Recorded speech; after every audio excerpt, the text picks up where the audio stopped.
mẹ́sẹ̀gì tá a máa ṣe lénìí nípa ìlú titun, ìlú Ọlọ́run, ìlú tó ń bọ̀, Jerúsálẹ́mù tí gbogbo èèyàn mọ̀ ń pa ẹ̀.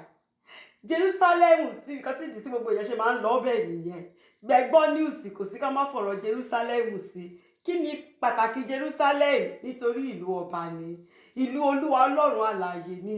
Jerúsálẹ́mù Ísírẹ́lì jẹ́ ibi tọ́lọ́run yàn gẹ́gẹ́ bí ààyò, pé láti ibẹ̀ ni gbogbo orílẹ̀-èdè tó kù á ti wá. Ṣùgbọ́n Jerúsálẹ́mù tuntun ló wá ń bọ̀ látọ̀run o, tó máa sọ̀kalẹ̀. Ṣùgbọ́n lórí Jerúsálẹ́mù ibi tó wà yìí náà ló máa sọ̀kalẹ̀ sí, níbi tí ààkì Ọlọ́run sì wà tẹ́lẹ̀tẹ́lẹ̀. Níbẹ̀ náà ni Olúwa ti máa jókòó sí, ní Síónì, lórí òkè Síónì gangan. Níbẹ̀ lọ́lọ́run máa jókòó sí. So Psalm 48 tí mo fi kọrin lóyìnbó yẹn, mi ò mọ Yorùbá ẹ̀, so màá kàn lo eléyìí tí Fúnmi Àrágbáyé tó fi kọrin. Màá kàn lo kórọ̀sì yẹn díẹ̀ káwọn àgbàlagbà kan wà láàrin wa ká lè mọ nǹkan tá à ń ṣe. Síónì o, ìlú ayọ̀, Jerúsálẹ́mù o, ìlú ògo. Síónì o, ìlú ayọ̀, Jerúsálẹ́mù o, ìlú ògo. Àfìgbà tí ojú mi bá rí ọ, yé má gbàgbé o gbogbo ìyà tí mo jẹ. Ẹ lè lọ gbọ́ Fúnmi Àrágbáyé létà kẹ́gbọ́ gbogbo nǹkan tó sọ nípa orí òkè Síónì, níbi tí Olúwa Ọlọ́run alààyè tó máa ti padà wá láti wá jọba, tí Jésù Kristi máa jókòó sórí ìtẹ́ bàbá rẹ̀ Dáfídì.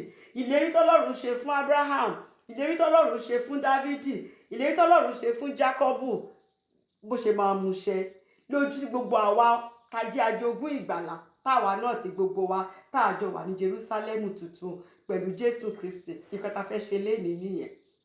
Ṣùgbọ́n ó ní ìtumọ̀ méjì. Ó ní nǹkan kan tó ṣẹlẹ̀ nígbà tí wọ́n kọ àwọn sáàmù yìí, ṣùgbọ́n ó wà prophetic, àsọtẹ́lẹ̀ ni, àsọtẹ́lẹ̀ nípa Jerúsálẹ́mù tuntun èyí tó ń bọ̀. Tí John mo sọ lọ́sẹ̀ tó kọjá, tí John sọ pé a ṣe ojú òun rí Jerúsálẹ́mù tuntun tó beautiful tí wọ́n ti ṣe sílẹ̀, ìlú tó ń bọ̀ látọ̀run ni. Òun rí pé kó rí gẹ́gẹ́ bí ìyàwó, bíi pé ọ̀dọ́ àgùntàn tó fẹ́ tó ti ṣègbéyàwó àtọwọn ìyàwó ẹ̀ wọ́n wá ń sọ̀kalẹ̀ bọ̀ lórí Jerúsálẹ́mù fún àkókò tí Jésù Kristi sọ pé a máa wá ṣe millennial reign, 1000 years millennial reign ní Jerúsálẹ́mù tuntun. So ẹni tí ó bá tí mọ̀ ń pa the millennial reign, ẹ lọ ka ìwé ìfihàn so that a lè yé wa dáadáa. So Psalm 47 àti Psalm 48, nǹkan tá fẹ́ fi ṣàlàyé ẹ̀ ní pé lákòókò tí wọ́n kọ, àwọn ọmọ Kórà ló ní sáàmù yẹn o, àwọn ló fi ń kọ orin o, but àwọn Bible scholars sọ pé àwọn ọmọ Kórà wọ́n bá orin yẹn ni, wọ́n bá orin sáàmù yẹn, wọ́n bá nílẹ̀ ni. Nítorí lákòókò tí nǹkan tó ṣẹlẹ̀ tí wọ́n fi kọ sáàmù yìí, lákòókò ọba Jèhóṣáfátì ni. Ọba Jèhóṣáfátì ni ọba lákòókò náà. Lákòókò náà àwọn orílẹ̀-èdè mẹ́ta, àṣẹ́gbàtà ṣe Bible study 2 Chronicles chapter 20. Àwọn orílẹ̀-èdè mẹ́ta wọ́n wá gbógun ti ọba Jèhóṣáfátì. Ámọ̀, Síẹ̀ àti Móábù, àwọn orílẹ̀-èdè mẹ́ta wọ́n láwọn fẹ́ destroy Judah. Ṣé mọ̀ pé Zion, Jerúsálẹ́mù yìí náà ló máa ń bí àwọn ọ̀tá nú ní gbogbo ìgbà. So wọ́n láwọn fẹ́ wá destroy àwọn ìlú yẹn. Ṣùgbọ́n kí ni ọba Jèhóṣáfátì ṣe?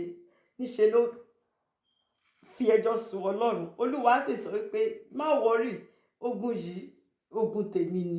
Ẹ̀yin ẹ kàn yìn akọrin, ẹ jẹ́ káwọn akọrin, ẹ jẹ́ kí wọ́n kọrin. Táwọn akọrin bá ti kọrin, ẹ fẹ́ lè tó kù sílẹ̀, máa rán ogun ẹ̀yìn, máa rán sí wọn. Ẹ ní láti jà. Kò sí irú eléyìí tọ́lọ́run ṣe fún ọba Ẹsíkáyà. Ó kàn jẹ́ pé strategy tọ́lọ́run lò ó yàtọ̀. Ṣùgbọ́n strategy eléyìí ti praise ni, ti ìyìn ni. Torí sáàmù ìyìn òní sáàmù méjèèjì, àti Psalm 47 àti Psalm 48. Ó jẹ́ ká máa gbára tí ìyìn tó ní. Ẹ tó bá lè máa yin Ọlọ́run pẹ̀lú òye ni o, kì í ṣe pé ká kàn máa kọrin ká máa jó là ń sọ pé ìyìn, but ẹ tó ń gbé Ọlọ́run ga pẹ̀lú òye tó mọ̀ pé mò ń gbé ọlọ́run yìí ga nítorí pé ó jẹ́ ọlọ́run, nítorí pé nǹkan tá a dá mi fún láti máa ṣe nìyẹn, nítorí títóbi ọlọ́run, nítorí gbogbo iṣẹ́ ìyanu rẹ̀. Ẹ tó ń gbé ọlọ́run ga, ó máa ń jẹ́ kí ìṣẹ́gun, ó máa ń jẹ́ kó wà. Olúwa máa ń fi praise, ó máa fi ń ṣẹ́gun ọ̀tá, ó máa fi ń ṣe deliverance. So kí ni ọba Jehoṣáfátì ṣe?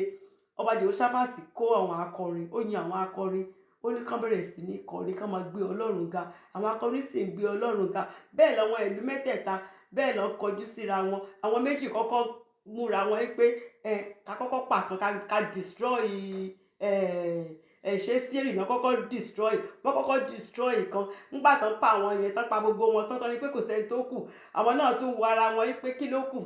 Káwọn náà kó tún bẹ̀rẹ̀ sí ní para wọn. Àwọn fúnra wọn ló ń para wọn. Júdà ò bá wọn, Jehoṣáfátì kò yọ nǹkan, orin yìí nìkan ni o, praise. Bí praise ṣe lágbára tó là ń sọ o. Orin yìí nìkan ni o.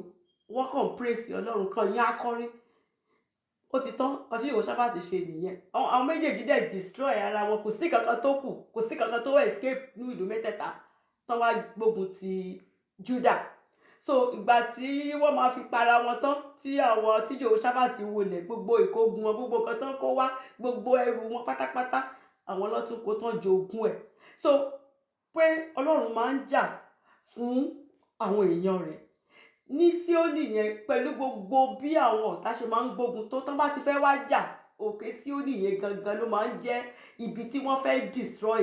But táwọn ọ̀tá yẹn bá ti dé, tán bá ti lè wo ibi tí àkì Ọlọ́run tó wà, ó là ń pè ní òkè Síónì, níbi tí wọ́n gbé àkì, tí Dáfídì gbé àkì sí, níbi tí presence Ọlọ́run tó wà, níbi tí presence tí Mercy Seat tó jókòó sórí ẹ̀, níbi tí Abraham tó ti lọ tó ti so ọmọ ẹ̀ Isaac tó ti fẹ́ fi rúbọ sí Ọlọ́run lórí òkè Moriah, ibẹ̀ ni orí hill yẹn, ibẹ̀ ni orí òkè Síónì. Ibẹ̀ ni Jésù Kristi náà, ibẹ̀ ló ti ṣe ascension. So gbogbo nǹkan tó máa, nígbà tó Jerusalem tó bá sì dé orí òkè Síónì, the northern part of Israel ni.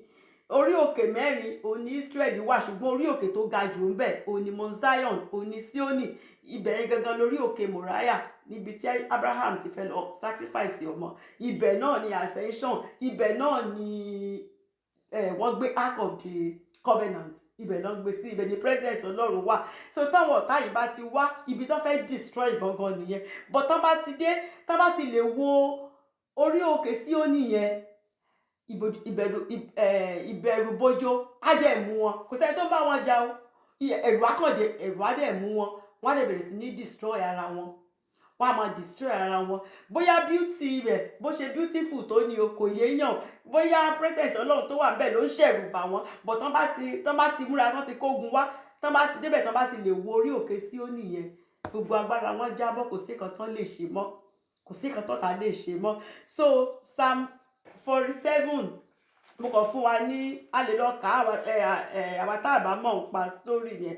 Ẹ lọ ka 2 Chronicles chapter 20, ẹ máa rí ń bẹ̀ gbogbo ogun àwọn orílẹ̀-èdè mẹ́tẹ̀ẹ̀ta tó fẹ́ wá bá ọba Jehoṣáfátì tó fẹ́ wá bàjà. So Psalm 47, Psalm orí ìyìn ni.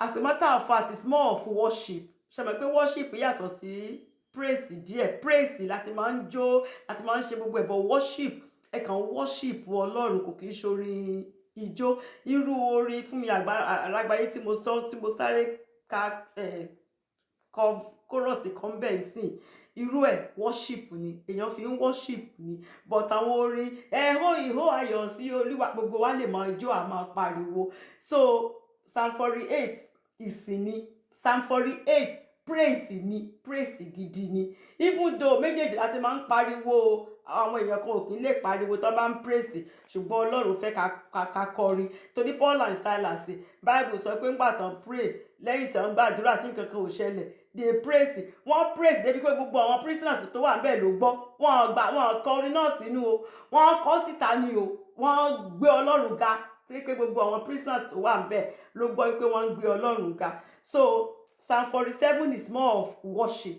Psalm 48 praise ni, high praise ni.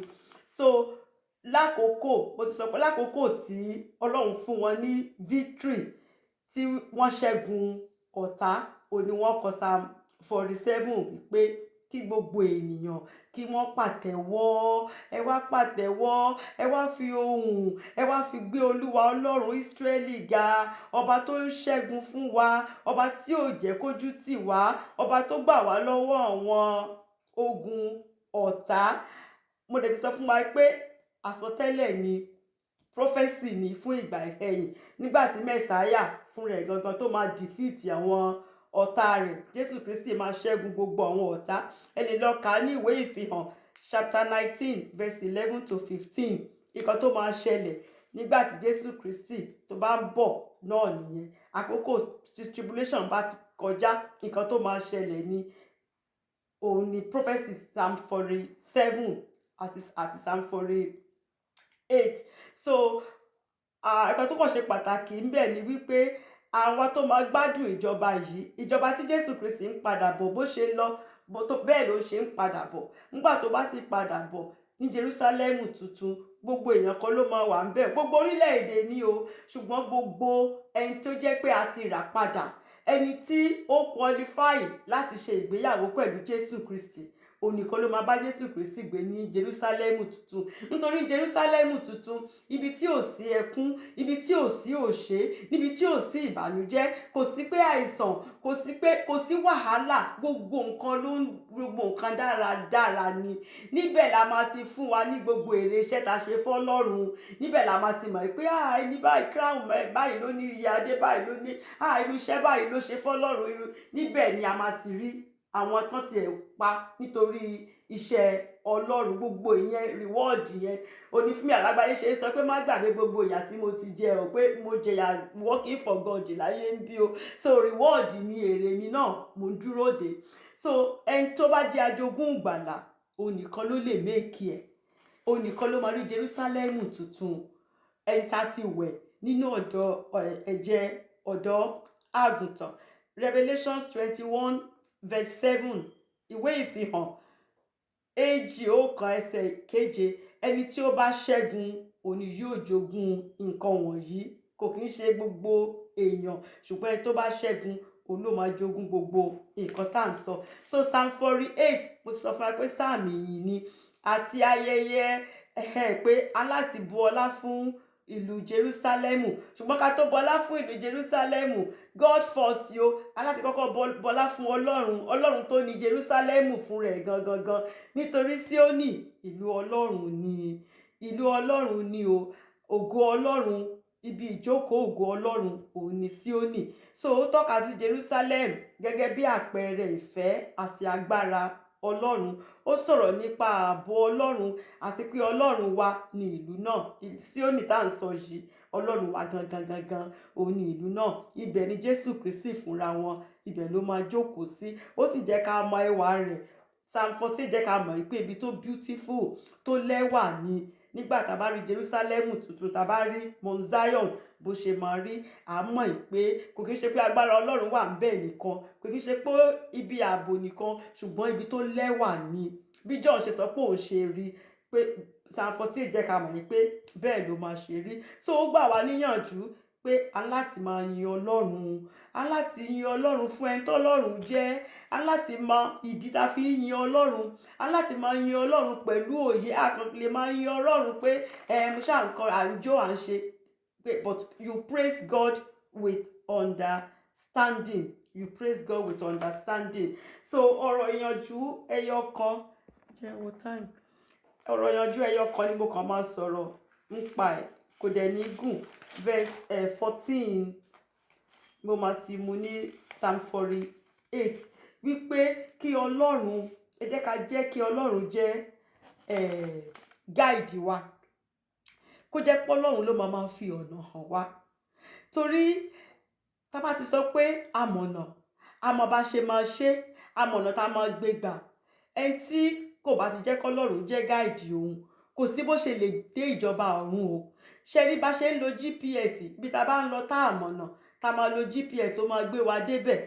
Bẹ́ẹ̀ la ṣe nídìí ẹ̀mí mímọ́ àti ọ̀rọ̀ Ọlọ́run láti ràn wá lọ́wọ́ láti lè dé Jerúsálẹ́mù tuntun yìí. Ẹni tí kò bá mọ ọ̀rọ̀ Ọlọ́run, ẹni tí kò bá ka ọ̀rọ̀ Ọlọ́run, ẹni tí ò bá mọ Ọlọ́run, ẹni tí ò bá gbé ìgbé ayé mímọ́, ẹni tí ò jẹ́ kí ẹ̀mí mímọ́ kó máa ṣe amọ̀nà òun kò sí bó ṣe lè fún rẹ̀ ṣe o. Ṣé rántí ọ̀rọ̀ ọba tí mo sọ wípé tó ní jẹ́sà tó ní oníyẹ̀yẹ́ kan, tọ́ba yẹn sọ fún oníyẹ̀yẹ́ yìí pé ìwọ ló gọ̀ jù, kò sẹ́ni tó gọ̀ tó ẹ ní gbogbo ìlú yìí, tó gbé ife fún pé kó máa lọ káàkiri, tó bá ti rí ẹni tó gọ̀ ju òun kó gbé ife yẹn kó gbé fún.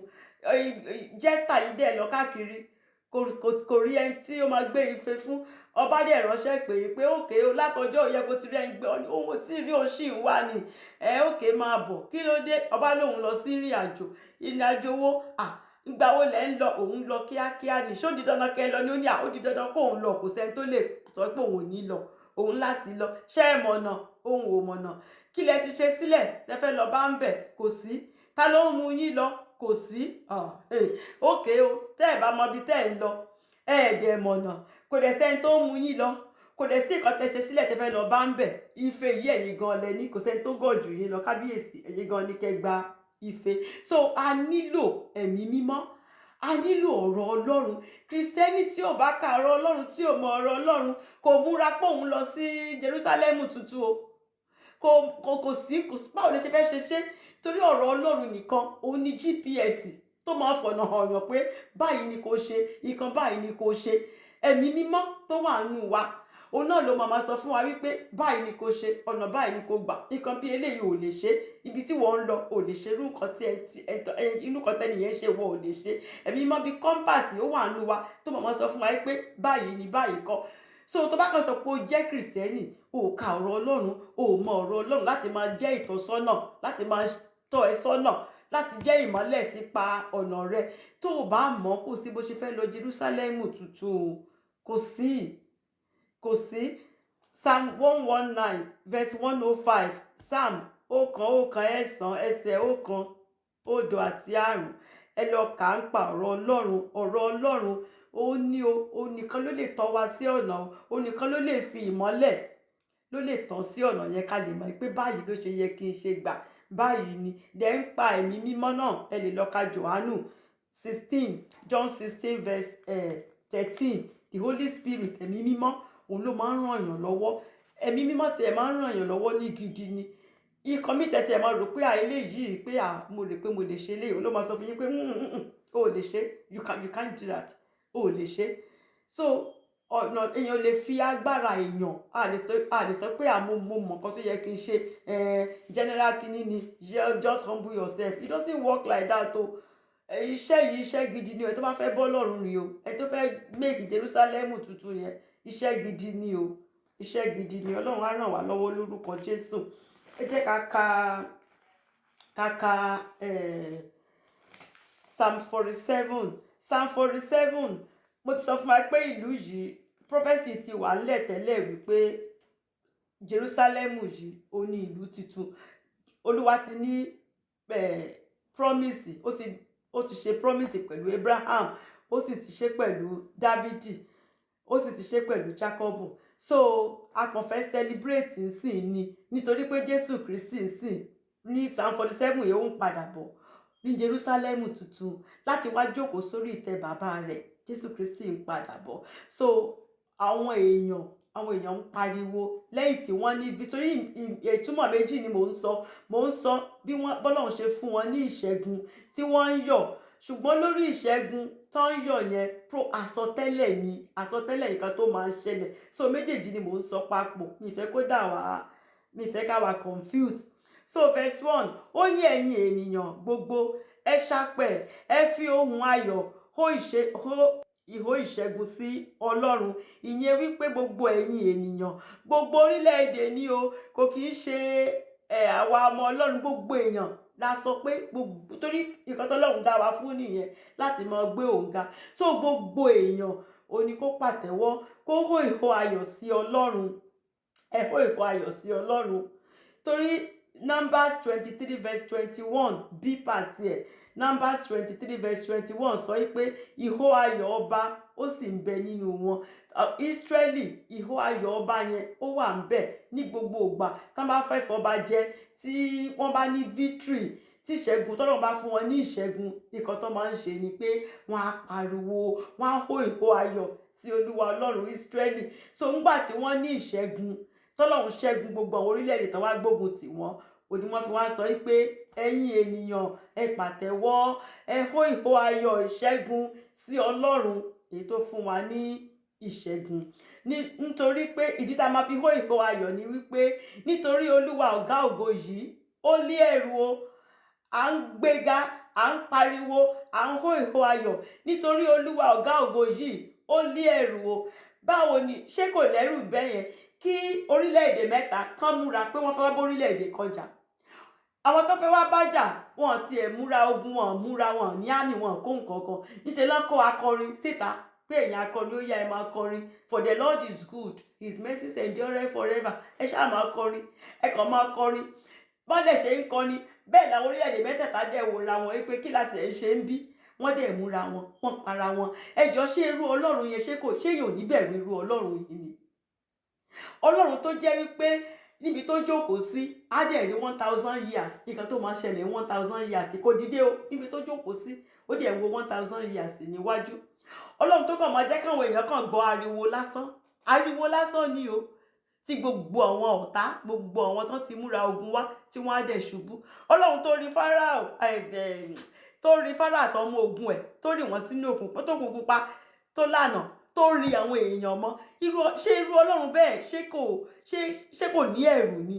Ìyá bẹ̀rù irú Ọlọ́run bẹ́ẹ̀. Thank God for Jesus Christ o. Torí tí ó bá jẹ́ pé a rí oore ọ̀fẹ́, àkókò oore ọ̀fẹ́, ẹ mọ̀ tán bá ti ṣẹ̀ ń gbà yẹn, ẹ wo irú punishment, ẹ wo irú ìjìyà tán máa ń jẹ tán bá ti ṣẹ̀. Ṣùgbọ́n thank God torí pé Jésù Kristi jẹ́ ká ní oore ọ̀fẹ́, àkókò àánú la wà. Òun la ṣe ń ṣe gbogbo nǹkan tá à ń ṣe tó dàbẹ̀ ní pé a dẹ̀ ń mu jẹ, ohun tí Ọlọ́run bá wá bínú gidi. So Ọlọ́run yìí ó ní ẹ̀rù o. Iná ajó nírun o ní o. Kìnìún òun ní o. Tó bá lanu ẹ̀ bá gbé kìnìún ayé àgbè mí ni. Ẹ̀rù jẹjẹ ní o. Ẹ̀rù jẹjẹ òun ni. Wípé so à ń gbé Ọlọ́run yìí ga nítorí Ọlọ́run yìí ó lé ẹ̀rù. Olúwa ọ̀gá ògo ó lé ẹ̀rù. Òun ni ọba ńlá lórí ilẹ̀ ayé gbogbo. Òun ló jọba lórí ilẹ̀ ayé. Ẹ jẹ́ káwọn èèyàn máa tanra wọn wípé ọba kan. Ọlọ́run ló ní gbogbo ilẹ̀ ayé yìí.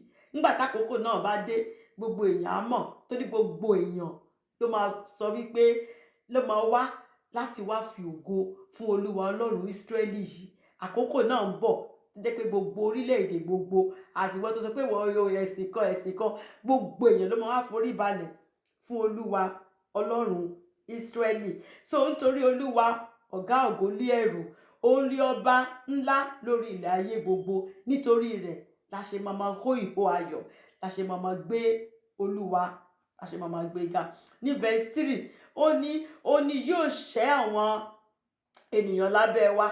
Ọlọ́run wa yìí òun ló máa ń ṣẹ́ àwọn ọ̀tá, ó máa ṣẹ́ àwọn ènìyàn, ó lè ṣẹ́ orílẹ̀-èdè nítorí tiwa, bó ṣe ṣe fún ọba Jèhóṣáfátì tó jẹ́ kó ṣẹ́gun orílẹ̀-èdè mẹ́ta tán wá gbógun tì lẹ́ẹ̀kan. Pé tá bá ń yin Ọlọ́run yìí, ìdí tá ṣe máa yìn ló ń sọ fún wa o. Tá bá ń gbé Ọlọ́run yìí ga, tá à ń hó ìhó ayọ̀, tá à ń pàtẹ́wọ́, tá à ń gbé Ọlọ́run yìí ga, ìṣẹ́gun máa ṣẹ́gun fún wa lórí ọ̀tá.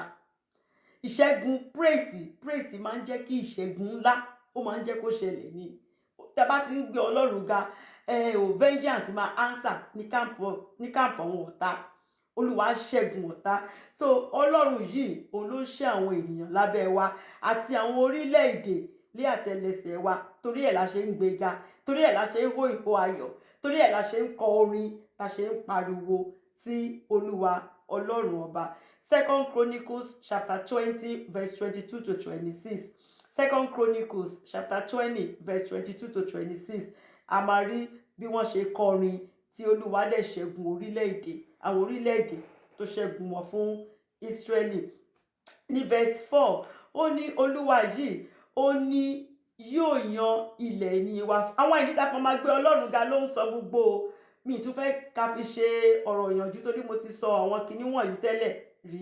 Ìdí tá a máa fi máa gbé Ọlọ́run ga, verse 2 verse 3 verse 4 òun ló sì ń sọ fún wa nítorí pé Ọlọ́run yìí òun ló máa yan ilẹ̀ ìní wa fún wa nítorí ó fẹ́ràn Jákọ́bù ẹni tí Ọlọ́run fẹ́ràn gidi ni Jákọ́bù ilẹ̀ ìní àwọn èèyàn Ọlọ́run ló yàn fún wọn àwọn ọ̀tá Ọlọ́run Olúwa lé wọn kúrò lórí ilẹ̀ fún àwọn ọmọ ẹ̀yìn Olúwa lé wọn ilẹ̀ tí wọ́n lọ fún wọn ilẹ̀ tẹ́ pé kò sí wọn ọ̀gbìn kankan síbẹ̀ fúnra wọn kò ṣe pọ́n kọ́lé ilé tó máa gbé ti wà ń bẹ̀ gbogbo ọgbà àjàrà àwọn nǹkan tó máa jẹ ti wà ń bẹ̀ gbogbo nǹkan tó nílò gbogbo ẹ̀ ló ti wà ń bẹ̀ Olúwa lé àwọn ọ̀tá rẹ̀ ó lé kúrò bẹ̀ fún àwọn ọmọ ẹ̀yìn Olúwa gangan òun ló fún àwọn ọmọ rẹ̀ ní ilẹ̀ ìní so àwa náà nítorí pé àwa náà ń sìn Ísírẹ́lì làwa náà tàwa náà ti di ajogún ìgbàlà so àwa náà lè máa sọ wípé Olúwa yóò yan ogún mi fún mi ogún tèmi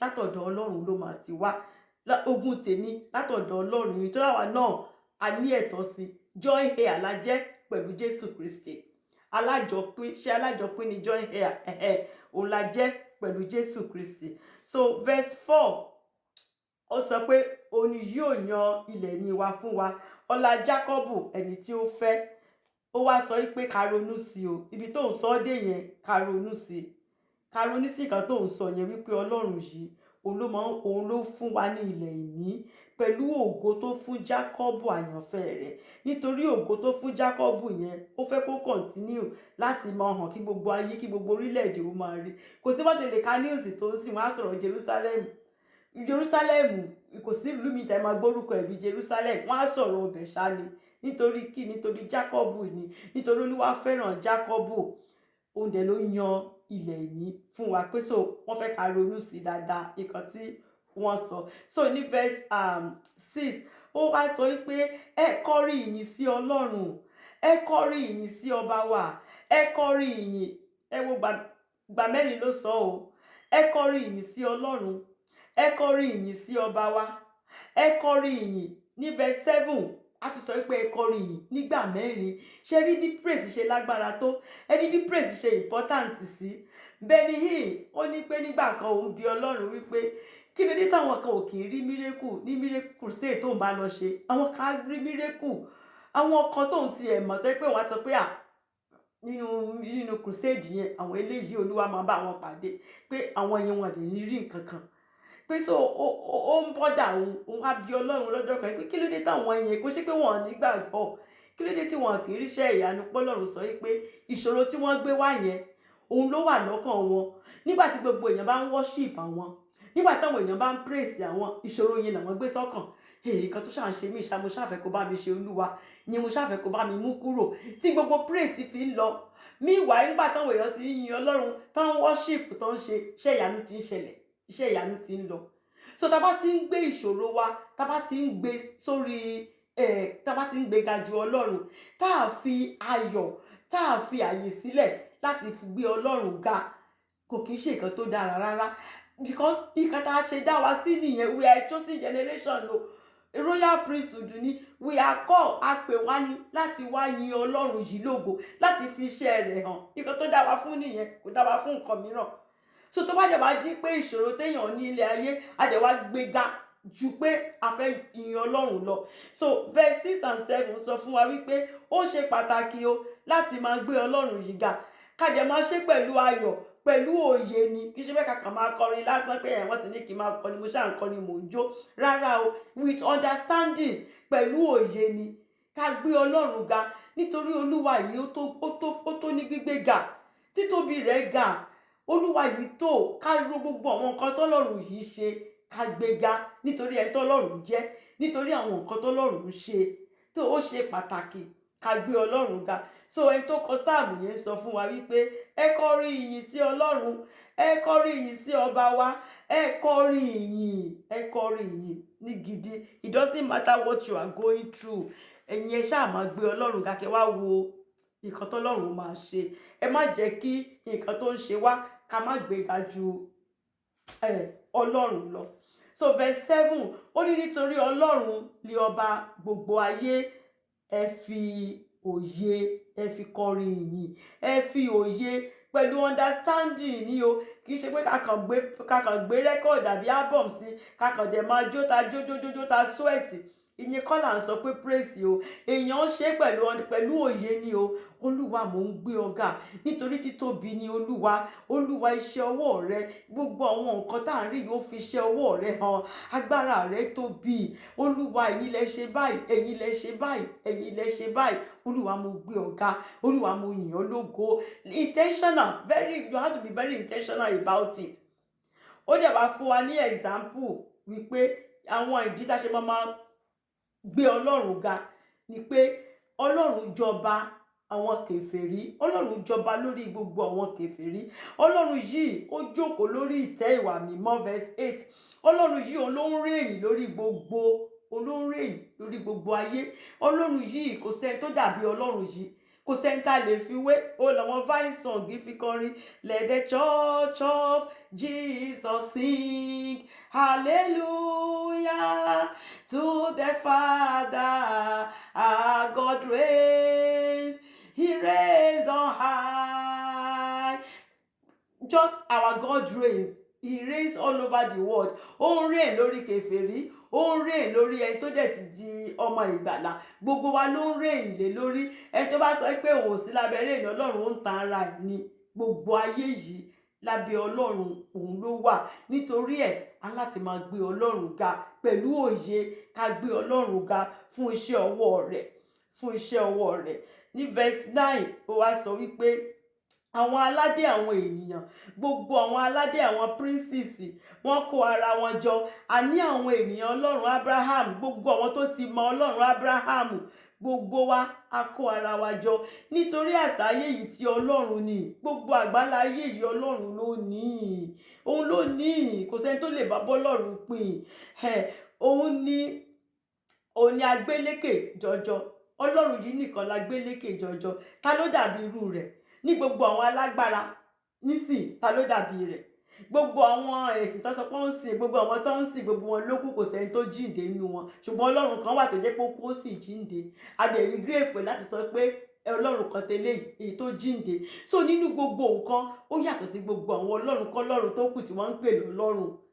Nítorí náà gbogbo orílẹ̀-èdè, gbogbo àwa tá ti gba Jésù Kristi, gbogbo àwa tá ti gba Ọlọ́run Abrahamu yìí, gbogbo wa la máa péjọ láti wá fi ògo láti fi fún Olúwa Ọlọ́run Ísírẹ́lì.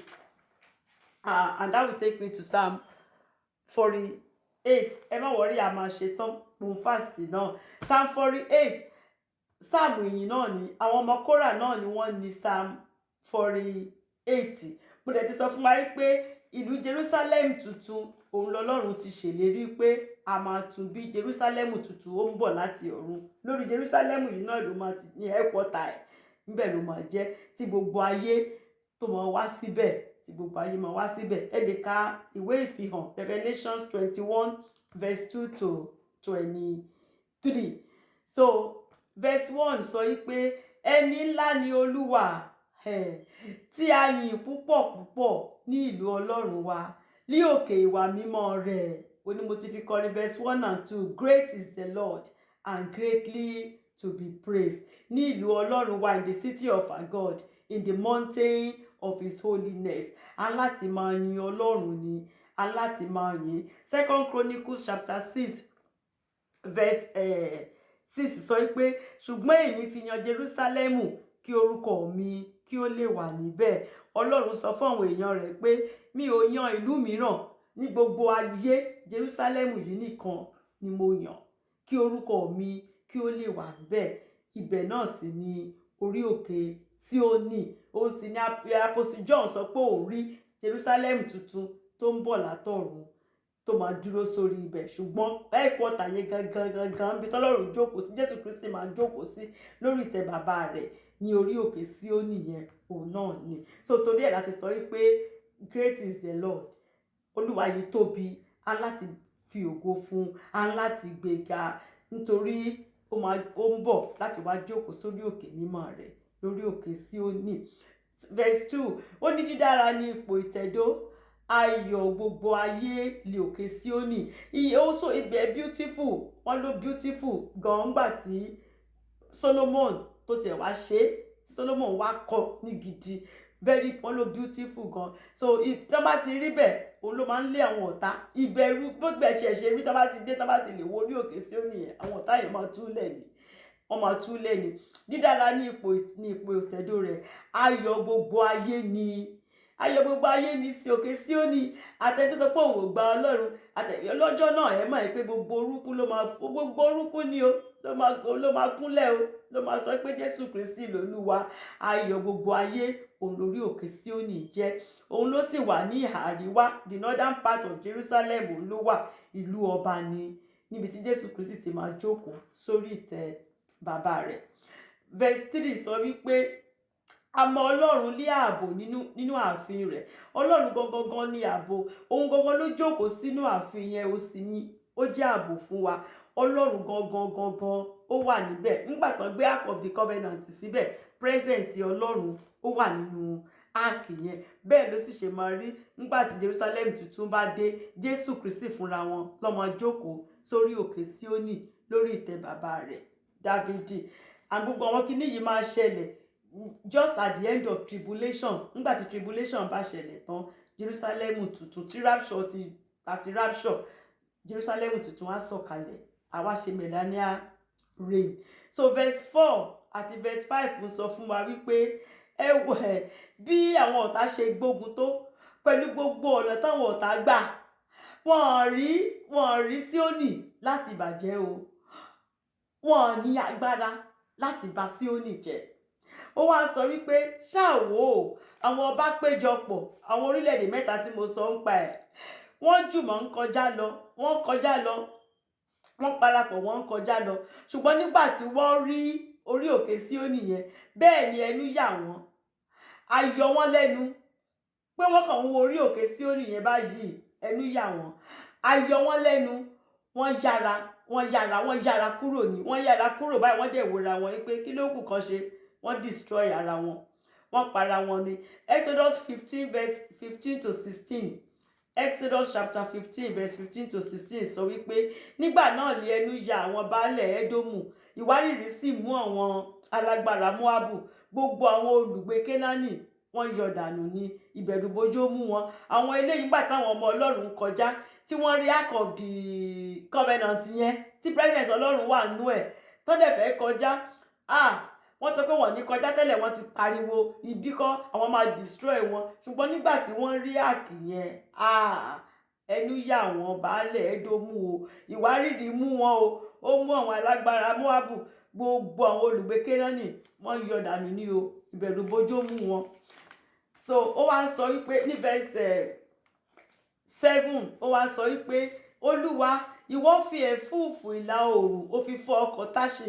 Olúwa dẹ̀ ṣe bẹ́ẹ̀ lóòótọ́. 2 Chronicles chapter 20 verse 36 to 37. 2 Chronicles verse 20, chapter 20 from verse 36 to 37. Ọkọ̀ tó fẹ́ lọ Táṣì tí Jehoṣáfátì tó lọ ṣe agreement pẹ̀lú ọba kan pé àwọn fẹ́ lọ sí Táṣì, ọba tó jẹ́ pé àbọ̀rìṣà ni.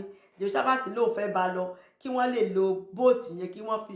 Olúwa dẹ̀ fọ́ dànù, Olúwa fọ́ o. So wọ́n sọ nípa bẹ̀rù Ọlọ́run yìí ṣe tóbi tó, kó yẹ ká bẹ̀rù rẹ̀. So a láti máa gbé Ọlọ́run yìí, a láti máa gbé ga, torí kò sí nǹkan tí ò lè fi jà.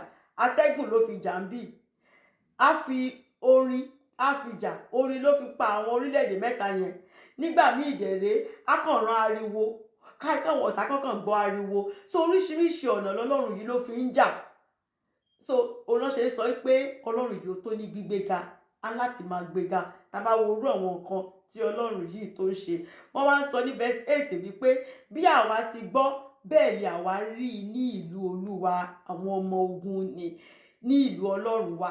Àwọn bàbá wọn ti ròyìn fún wọn wípé Ọlọ́run yìí oníṣẹ́ àrà ni o, ó máa ń ṣeṣẹ́ ìyanu o, títóbi ni o, pé àwọn náà dẹ̀ rí bẹ́ẹ̀ lóòótọ́ nígbà tí wọ́n worú ìṣẹ́gun tọ́lọ́run fún ọba Jehoṣáfátì nígbà táwọn orílẹ̀-èdè mẹ́ta wọ́n dé láti wá gbógun tì wọ́n, pé àwọn náà rí pé lóòótọ́ nǹkan tó bàbá wọn sọ yẹn, àwọn náà rí pé lóòótọ́ ni wípé so Ọlọ́run yóò gbé kalẹ̀ láéláé ni o. Orí òkè Síónì yìí láéláé ni, kò ní pẹ̀kun. Kò sí pé Jerusalem sì ṣé bẹ́ẹ̀, kò pé láéláé ni o. Bọ́lọ́run ṣe sọ fún Abraham nígbà yẹn, ìlérí tó ṣe fún Dávìdì bẹ́ẹ̀ ló máa ṣe wà títí Jésù Kristi máa fi dé, kò sí yàtọ̀ kankan tó máa wà ńbẹ̀. So ní verse 9 ó ní àwa tí ń ro ti ìṣe-ìfẹ́ rẹ̀ Ọlọ́run ní àárín tẹ́ḿpìlì rẹ̀. A máa ń ronú sí ìfẹ́ Ọlọ́run nítorí Ọlọ́run yìí Ọlọ́run tó ní ìfẹ́ gidi ni.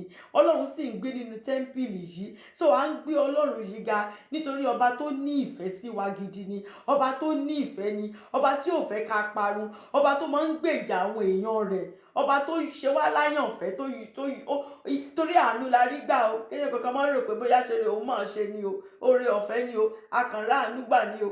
Àmọye pòfẹ́sọ̀ tí ò tí ì mọ̀ túmọ̀ kéèyàn born again. So oore ọ̀fẹ́ la rí gbà o, àánú ni, akànrá àánú gbà ni. Wípé so ìfẹ́ Ọlọ́run òun ló ṣe gbogbo eléyìí fún wa. So a máa ń tá bá ti ronú ìṣe-ìfẹ́ rẹ̀, a máa gbé Ọlọ́run yìí ga, a máa gbé Ọlọ́run yìí ga nítorí nísìnyí àwa gangan ní tẹ́ḿpìlì náà. Right now àwa ní tẹ́ḿpìlì náà kí Jerusalem tuntun kó tó dé. Olúwa ń gbénú mi, ó sì ń gbénú ẹ̀yin. So tá bá ń ro ìfẹ́ Ọlọ́run, tá à ń ro gbogbo nǹkan tọ́lọ́run yìí ṣe àti títóbi rẹ̀, ó yẹ láti máa gbé Ọlọ́run yìí, láti máa gbé ga. Verse 10 ó wá ń sọ wípé Ọlọ́run gẹ́gẹ́ bí orúkọ rẹ̀, bẹ́ẹ̀ ni ìyìn rẹ̀ dé òpin ayé, ìyìn rẹ̀ dé òpin ayé. Ọwọ́ ọ̀tún rẹ̀ ó kún fún òdodo. Ẹ mọ̀ pé ọwọ́ ọ̀tún rẹ̀, his right hand is righteousness ni, òdodo yìí ni. Gbogbo nǹkan nípa Jésù Kristi òun ni wọ́n ń sọ. Ọwọ́ ọ̀tún rẹ̀ òdodo ni, àti pé gbogbo orúkọ rẹ̀ yìí ó máa dópin ayé o. Gbogbo èèyàn ló máa gbọ́ nípa Jésù Kristi yìí o. Ó ní Philippians chapter 2 verse 10. Philippians chapter 2 verse 10 ṣe sọ wípé ní orúkọ Jésù ní kí gbogbo eékún kí ó máa kúnlẹ̀. Àwọn ẹni tí ń bẹ ní ọ̀run àtàwọn tó ń bẹ nílẹ̀ àtàwọn tó ń bẹ nísàlẹ̀ ilẹ̀ pàápàá, orúkọ rẹ̀ yìí ó máa dé gbogbo òpin ayé o. Kò síbi tí wàá ti ní gbọ́ orúkọ Jésù Kristi yìí. Ní verse 11 ó wá sọ wípé kí òkè Síónì kí ó yọ̀ o, kí gbogbo wa lórí òkè Síónì ká máa yọ̀. Ìyẹn ní gbogbo àwa tá ti gbàlà, gbogbo àwa tá ti wẹ̀ nínú ẹ̀jẹ̀ Jésù Kristi, gbogbo àwa jogún ìgbàlà, gbogbo ẹni tó ti di Israeli, spiritual Israeli, kí gbogbo wa kí ó máa yọ̀, kí inú àwọn ọmọbìnrin Júdà kí ó sì dùn nítorí ìdájọ́ rẹ̀. Torí Olúwa yìí ó máa ṣèdájọ́, ó máa ṣèdájọ́ àwọn ẹni ibi o, ó máa yọ àwọn ẹni ibi kúrò. Á wá kù gbogbo àwọn tó jẹ́ wípé wọ́n jẹ́ àwọn tó dúró ṣinṣin, oníwà mímọ́ ló máa wà pẹ̀lú Ọlọ́run. Nítorí náà ẹ̀yin ará Síónì ẹ yọ̀, nítorí Olúwa ò ní rántí gbogbo àwọn ẹ̀ẹ̀kan tó ti kọjá mọ́. Gbogbo àwọn ibi yẹn Olúwa á mú kúrò, kò ní sí gbogbo wàhálà àti ìdààmú, kò ní sí mọ́. Ó ní sókè gbogbo ará Síónì kí ó yọ̀. Ó wá verse 12 and 13 ó wá sọ fún wọn wípé ẹ lọ rìn Síónì ká, ẹyẹ tí ẹ lọ wò ó, kẹ́ rí pé gbogbo nǹkan tó wà ńbẹ̀ kò sí kankan tó kúrò bẹ́ẹ̀. Kẹ́ lè máa fi sọ fún àwọn ọmọ yín nípa agbára Ọlọ́run yìí ni o, pé bọ́tà ṣe pláànì tó, bí wọ́n ṣe gbèrò tó, wípé òkè Síónì àwọn ṣáà fẹ́ destroy ẹ̀, àwọn ṣáà fẹ́ bàjẹ́, àwọn ò fẹ́ kó rí òkè Síónì yìí wà. Ó ní kò sí kankan ní àwọn táyì tó lè mú ìdáwọ́lé wọn ṣẹ. Ó ní ẹ lọ rìn Síónì ká, kí o sì yí ká. Ó ní ká ilé ìṣọ́ rẹ̀, ká gbogbo ilé ìṣọ́ rẹ̀, wá rí pé gbogbo ẹ̀ ló pé, kò sí kankan tó mì, kò sí kankan táwọn ọ̀tá tí wọ́n lè mú lọ. Verse 13 ó ní kíyèsí odi rẹ̀, kíyèsí ààfin rẹ̀ wọ́n ni, kí ẹ̀yin lè máa wí fún ìran àtẹ̀lé yín, kẹ́ lè máa sọ fún àwọn tó ń bọ̀ wípé Ọlọ́run yìí tóbi o, ọ̀tá gbèrò, kò sí kan tọ́ta ò ṣe. Tán bá mọ̀ pé Jésù Kristi máa jíǹde wọn nípa, wọ́n gbìyànjú wípé ṣùgbọ́n pẹ̀lú bọ́n ṣe gbìyànjú tó, pàbó ló já sí. Kò sí kankan tán lè gbé Síónì ṣe, kò sí. Ẹ lè ka Isaiah 33 verse 20 torí àkókò wa. Ẹ lè ka Isaiah 33 verse 20 fúnra ní kẹrí nǹkan tí mò ń sọ. Ṣùgbọ́n nǹkan tí verse 13 bá wa sọ ni wípé a ní láti kéde Ọlọ́run yìí o, a ní láti kéde rẹ̀ kí gbogbo ayé ó gbọ́, kí gbogbo ayé ó mọ̀ pé Jésù Kristi ìjọba, ká mọ̀ pé Jésù Kristi ti ṣẹ́gun o, ká pe àwọn èèyàn sínú ọkọ̀ ìgbàlà yìí, ká máa rán àwọn ọmọ wa létí àwọn iṣẹ́ títóbi tí Ọlọ́run ti ṣe gbogbo nǹkan tí Ọlọ́run ti ṣe. Then verse 14 ó wá sọ wípé nítorí Ọlọ́run yìí Ọlọ́run wa ni láé àti láéláé. Ọlọ́run yìí nìkan ni o, ó sì ní ọ̀nà, ó ní òtítọ́, ó sì ní ìyè. Kò sí Ọlọ́run mìíràn kankan níbì kankan. Ọlọ́run eléyìí Jésù Kristi yìí nìkan ni. Kò sì ṣe pé lẹ́ni nìkan ló jọba o, ọba lánàá ni o, ọba lónìí, ọba títí ayérayé. Kò sí is ageless o, reign ẹ̀ kò lópin, forever and ever ni o. For this God is our God forever and ever. He will be our guide from now even unto death. Olúwa yìí ló máa jẹ́ amọ̀nà wa títí ikú, títí a máa fi rí Jésù Kristi. Ọlọ́run yìí nìkan ló lè jẹ́ amọ̀nà wa o. Ẹni tí ò bá ti jẹ́ kí Ọlọ́run jẹ́ amọ̀nà òun, kò sí bó ṣe fẹ́ ṣe bá Ọlọ́run rìn o. Jésù Kristi yìí onìkan ló lè fi ọ̀nà hàn wá. Ká máa ka ọ̀rọ̀ rẹ̀, ká jẹ́ kí ẹ̀mí mímọ́, ká jẹ́ kó máa darí wa. Onìkan lọ̀nà, ó ní ìyè tó lè mú wa dé ìyè òtítọ́ àti ìyè tó lè mú wa dé àìnípẹ̀kun. Ẹ má sọ jẹ́ kí n conclude, mo ti ṣe tán. Conclusion. Matthew 24 verse 40 to 41. Mo kàn máa lo verse 40 nìkan. Ó sọ wípé nígbà náà ni ẹni méjì yóò wà ní ọkọ̀. Àwọn méjì máa wà nínú ọkọ̀. A máa mú ọ̀kan, a ó sì fi èkejì sílẹ̀. Àwọn obìnrin méjì yóò jùmọ̀ máa lọ. A ó mú ọ̀kan, a ó sì fi èkejì sílẹ̀. Kí ló lè fa irú nǹkan bẹ́ẹ̀? Nítorí pé nígbà tí ìpè bá dún, ìpè yẹn trumpet, nígbà tó sọ pé Ọlọ́run ti lọ sókè pẹ̀lú ohùn ìpè ìfè, nígbà tí trumpet nígbà tó bá dún, àwọn kan ó máa rapture, wọ́n máa bá Jésù Kristi lófurufú. Àwọn kan á sì wà lórí ilẹ̀ bí wọ́n tẹ̀ nímọ̀ kan tó ń ṣẹlẹ̀. Wọ́n kàn mọ̀ rò pé bóyá ìjì kan ló kàn ṣẹlẹ̀ tó gbọ́ àwọn èèyàn lọ ni. Àwọn obìnrin méjì àjọ máa lọ, wọ́n á dẹ̀ tí Olúwa ti mú kan, á fi kejì sílẹ̀. Bó ṣe rí nígbà tí Noah, tó jẹ́ pé àwọn èèyàn lọ ń ṣègbéyàwó, àwọn èèyàn lọ ń ṣoríṣiríṣi, tí Noah dẹ̀ sọ fún wọn pé ẹ máa bọ̀ nínú ọkọ̀ ìgbàlà, òjò máa rọ̀, àgbàrá ń bọ̀. Wọ́n dá Noah lóhùn títí tó fi wọ́n fi tilẹ̀kùn. Nígbà tí wọ́n ti tilẹ̀kùn tán, tí wọ́n ṣe wá ń kanlẹ̀kùn pé Noah ṣó mọ̀ mí mọ́ ni, èmi náà mọ̀ bí ilé ìyá ẹ̀mí mọ̀ ní kinní kan.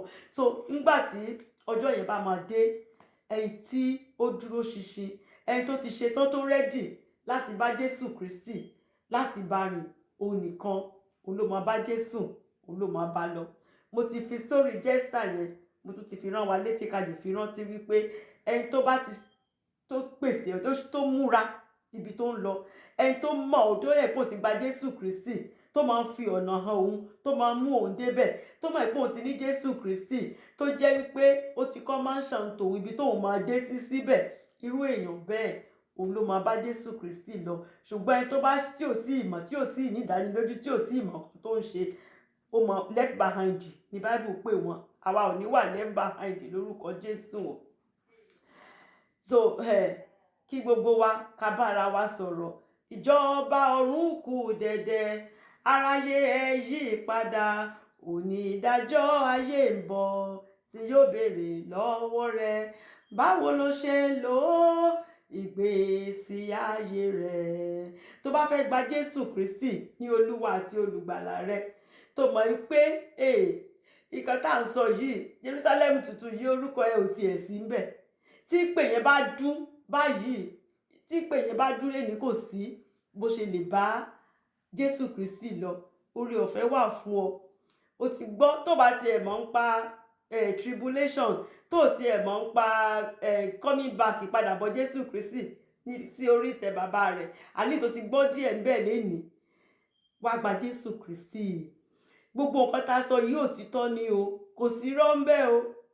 Wọ́n ti prophesy kìíní sílẹ̀ kí Jésù Kristi tó dé o. Lákọ̀ọ́kọ́ o, Jésù lẹ̀ sí wá lákọ̀ọ́kọ́. Second coming Jésù Kristi ò láṣẹ lénìí o. ó ń padà bọ̀ ń gbà kejì. Kẹ́ mọ̀ pé òtítọ́ lọ̀rọ̀ Ọlọ́run. So ẹni tí kò bá wá fúnra ẹ̀, tí ò gba Jésù Kristi, tí ò dúró ṣinṣin, kò lè bá Jésù Kristi lọ. Lọ́jọ́ náà á di pé wọ́n á kàn mú ọ̀rẹ́ ẹ̀ lọ lẹ́gbẹ̀ẹ́, òun á dẹ̀ wà ń bẹ̀, kò dẹ̀ ní mọ̀ kan tó ń ṣẹlẹ̀. Á di pé ọkọ àti ìyàwó á sùn, ó lè jẹ́ ọkọ lọ́lọ́run máa mú, ó lè jẹ́ ìyàwó lọ́lọ́run máa mú, ìkejì àwa ń bẹ̀. So oore ọ̀fẹ́ wà láti gba Jésù Kristi, láti ṣe àtúnṣe. Torí tá bá tiẹ̀ ń gbé Ọlọ́run ga, téèyàn dẹ̀ kì í ṣọmọ Ọlọ́run, èèyàn kàn ń waste time ní praise mi ò lọ́bi kankan, ó kàn ń jó ni, ó kàn ń enjoy ijó, ó kàn ń enjoy ijó ẹ̀ ni. But tó bá jọmọ Ọlọ́run tó dúró ṣinṣin pẹ̀lú Jésù yìí, tó bá ń gbé Ọlọ́run ga pẹ̀lú òye with understanding, ìwọ náà wàá rí àmì pọ́lọ́run yìí pó tóbi lọ́ba. Jẹ́ ká jọ gba àdúrà tó bá fẹ́ gba Jésù Kristi ní Olúwa àti olùgbàlà rẹ̀. Olúwa, mo máa ra mi gẹ́gẹ́ bí ẹlẹ́ṣẹ̀ nítorí tèmi. Báyìí kọ́ mà, ok, nítorí ok, mo máa ra mi gẹ́gẹ́ bí ẹlẹ́ṣẹ̀ nítorí tèmi lẹ ṣe kú ikú oró lórí igi àgbélébùú.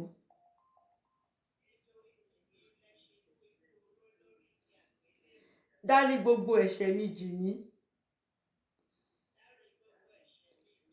Fi ẹ̀jẹ̀ rẹ fi wẹ gbogbo ẹ̀ṣẹ̀ mi.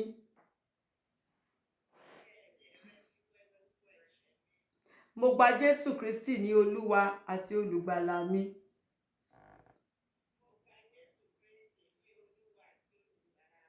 Èmi náà fẹ́ bá ọ jíǹde bó ṣe jíǹde lọ́jọ́ kẹta.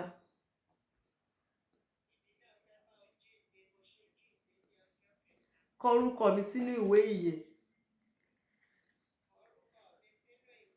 Ẹ tó bá sì sọ pẹ̀lú ọkàn rẹ̀ lóòótọ́, Jésù Kristi á sì kọ orúkọ rẹ̀ sínú ìwé ìyè. Á dẹ̀ tún àwọn àmà kọ́máṣán ti tiẹ̀ náà. Ìwọ náà wàá bẹ̀rẹ̀ sí ní tẹ̀lé Jésù Kristi nítorí òun ni ọ̀nà. Òun ni ọ̀nà yìí o. Ọ̀nà náà ló máa gbé wa dé òtítọ́. Òtítọ́ ló sì máa gbé wa dé ìyè. Lọ́jọ́ náà a lè jọ ríra wa ní Jerúsálẹ́mù tuntun. Inú wa á dùn. A máa yọ̀ pé àwa mọ orí òkè Síónì gangan, àwa leléyìí o. Torí gbogbo ẹ̀ orí òkè Síónì yìí náà la máa padà sí o.